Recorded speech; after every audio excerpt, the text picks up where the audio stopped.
Hello everyone, greetings from PayTap's technical support team.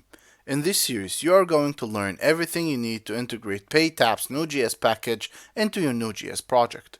Throughout the series, we will walk you through the 7 steps you need to fully understand and integrate the package. And now, let's get started. In this video, we are going to move to the next parameter of the createPaymentPage function, which is the transaction details. The transaction detail parameter will carry the transaction type and the transaction class of your transaction. So you can see here that we created a variable, we name it transaction, and we have passed it to the transaction variable called transaction details, and then we have passed it down here to the function.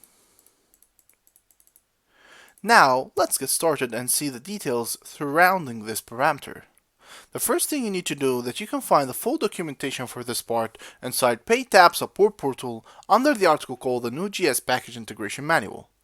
Now, the next thing you will do is follow step 3 over here, initiating the payment, and inside step 3 solution article at the down of the page, you will find the link to the solution article called manage the transaction details. Now here, you will find all the details around this parameter. So the first thing you need to do is that we have two types of parameter inside this parameter. The first one is the transaction type, and the second one is the transaction class. For the transaction type, please note that you can pass two types of transaction, the host transaction and the sale transaction.